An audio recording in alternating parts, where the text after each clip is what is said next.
Once upon a time, a man named Jake was training for a new mission. Meanwhile, the other humans have been looking for ways to reach the generic name galaxy, and Jake convinces the general that he can get there a much simpler way. The general agrees, promising Jake 10% of whatever profits he finds on the planet, governorship of the planet, and the title, Super Hot Galactic BOIII, which would be passed down to his descendants. Jake starts his voyage with 3 spaceships. They are called the Big One, the Not As Big One, and the Not Big One. The purpose is to get lots of unobtainium. Jake finds a small moon, which he thought was the generic name galaxy, but there was nothing but lousy rocks.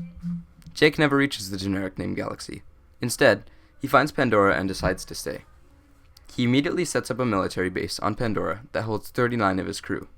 They are immediately met with the Na'vi people, who are very welcoming, offering him and his men supplies. He takes many of the Na'vi people captive, wanting to learn more about this planet that he had landed on.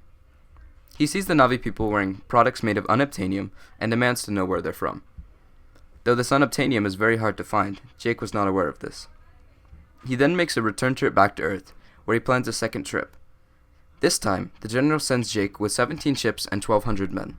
Their goal was to get the unobtainium. He and his ships travel all over Pandora looking for more of the Na'vi people to capture, but because word had gotten around, many of them had gone into hiding and were unable to be found. He then goes back to his military base, where he finds that the crew he had left there had been killed. They had been eating all of the Na'vi's food, and as a result, had been killed. With his soldiers, he captures 1,500 Na'vi men and women to use as slaves. From these, he picks 500 best fit for the job. While in zero gravity, many died. Only 200 were left. Because so many of the captured Na'vi died, the trip was not beneficial.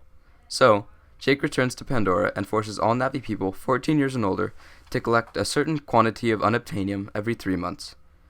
Na'vi who met this requirement were given a token, and those found without a token had their feet cut off and bled to death.